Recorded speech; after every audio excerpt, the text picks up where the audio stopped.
Hey folks, welcome to the channel, and in this case, talking about realistic survival and preparedness, about things that we often overlook, ignore, focusing on the things that naturally grab our attention more. It is not always the case that these are far more likely to happen. It's rather the opposite. We tend to focus on fantasy and things that are attractive for our imagination rather than focusing on the things that are real risks. As always, if you want to learn more about just that, realistic survival and preparedness, without fear and paranoia, and simply analyzing reality, observing the potential problems we may face, and preparing accordingly, you have the channel with a ton of information. I always recommend my books as well. Surviving the Economic Collapse, Street Survival Skills. You have the Spanish versions of my books.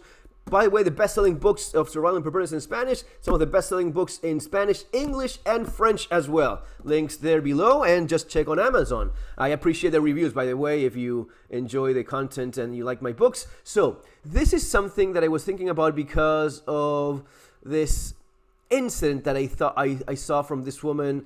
This is from a woman in Argentina, that she was burned badly by a domestic accident, right? She was just cleaning up some no, she was not cleaning. She was heating in her home, right? She was heating with alcohol, was it? So she had one of these cool little fireplace things, right? And using ethanol, right? So it's the glass panel, a little bit of stainless steel probably, and a flame that looks kind of cool. That is super dangerous. Well, she was putting ethanol on the fancy cool fireplace, caught fire. The sweater she was burning caught as well, and she was fortunate enough to have a friend nearby that reacted quicker than she did, removed the clothes, and she had significant burns. She's in the hospital right now, but she is expected to recover. This is one that happened recently, but I remember one of my teachers back when I was in school, my music teacher, she had suffered horrible burns. She had over half her body burned, and fortunately her face was spared, but you could see the scars all the way up here. Why? Because in a similar situation, cleaning something with alcohol, and the water heater or the pilot, that little flame, and just getting too close to it, ignited the alcohol she was using to clean, and it caught on the sweater, and it was, of course, one of these synthetic materials, and it started melting on her body. She did not manage to get that out of her off as fast, and she suffered some life-changing wounds. It was very bad. Her face was, but you could see the scars here and the hands. My music teacher, that woman, suffered a lot because of that. And I know of another instance, someone that my wife knows. That woman also, similar situation, alcohol, flame, not even being close to it, but boom, it is super flammable. Even the vapor, of that alcohol, you don't have to, it is just so dangerous, and people don't understand. Same thing, clothes catching fire and seriously burned. This reminds me of how often we need to be aware of what are the realistic threats. It's not going to be zombies. It's not going to be the blue helmets that come to your neck of the woods. No. It's this stuff. Most common causes of death. Well, let's go through some of these. And I've seen these over the years, different statistics and whatnot. But let's go through. The main one, really, and maybe one of the main causes of death. And you have to understand here that it's usually the difference between death and accidents that don't end up in the worst possible outcome, which is death. But it's usually going to be the death ones that make it into the numbers. But there's a whole, especially with fire and people getting burned, a lot of people do survive. So it's not usually the first thing that people think of. It's drowning in swimming pools. That is usually going to be topping the charts, especially kids drowning in swimming pools. Swimming pools are horrible for accidents, especially for little kids. Swimming pools, this is something you should be super concerned and aware about. I've had swimming pools most of my life, right? So it is not something I say live in fear. As I say so many times, as I explain in the channel, in my books, not about living in fear, simply comprehending the potential dangers that are out there, swimming pools is something you should be aware of. I've had dogs drown in my swimming pool. So they are dangerous. Slipping, tripping, and falling happens all the time, especially for older people, but for kids too, especially if you have stairs. My youngest fell and had a pretty big cut in the cheek because of falling in the stairs.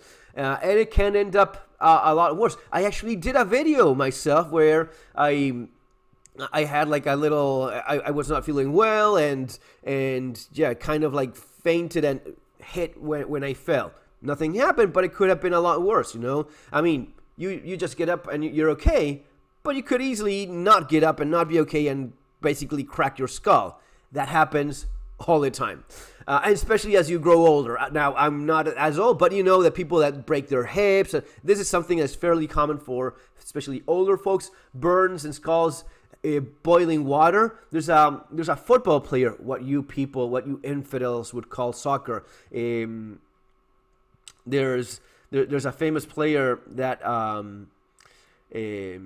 suffered a very bad burn because as a little child, just when the mother was cooking and with boiling water fell on top of him, and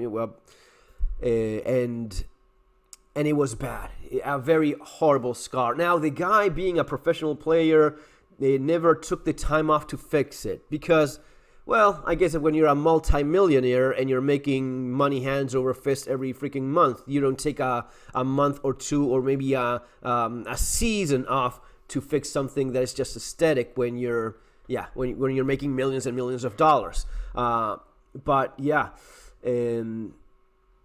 it was bad, and he has a very visible scar going down the side. El Apache, a player from Argentina, muscle strains. Well, poisoning. Now, this is usually topping the charts. Now, here we also have to throw in their drug addictions and drug abuse, and yeah, because that's, especially in the U.S., in the way in which it's the different categories in the United States, drug over abuse, medication, and drug addiction, it all goes into poisoning in general. So I would make the distinction of, yes, someone that has a drug problem, drug addiction, yeah, probably overdosing, one of the main causes. But you also have people that take the wrong medication, children that get access to medication and accidentally intoxicate themselves or poison themselves, insecticides as well, rat poisoning and whatnot, a bunch of things that are very dangerous out there, so you have to keep it in mind. Cuts, knives, people that get cut and seriously hurt with knives, razors, and scissors. Choking, this is maybe, I don't know why it's so low here. Electric shocks, I think choke is fairly common. Kids, especially with not something that's very tiny, because if it's very tiny, you just swallow it, but something that is spherical, like a little ball, one of those little bouncy balls. Those fuck, the amount of kids that may have diabetes, those little bouncy balls are just big enough to get stuck in the airway. Super dangerous. Anything like, if it's a nut, food can be super dangerous as well, especially after chewing it a little bit and it's, some soft thing that gets caught.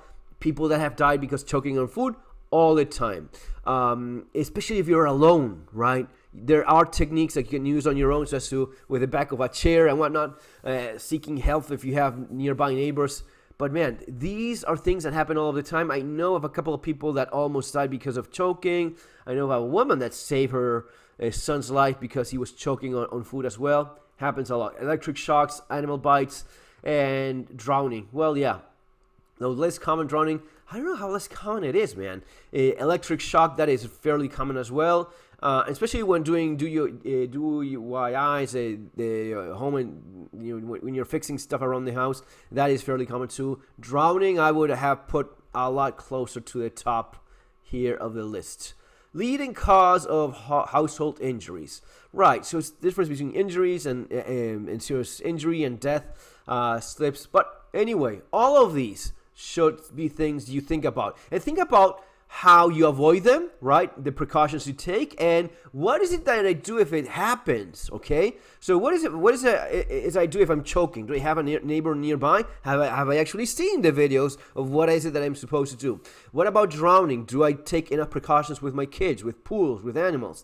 And what is it that I do in terms of stopping blood loss? If do I have hemostatic gauze? Do I have a tourniquet? Do I know how to use it? All of these things are things we should be thinking about, honestly, a lot more often than the things that are far less likely to happen, yet grab our attention and imagination a lot more. Folks, see you next time. Have a wonderful day. Take care.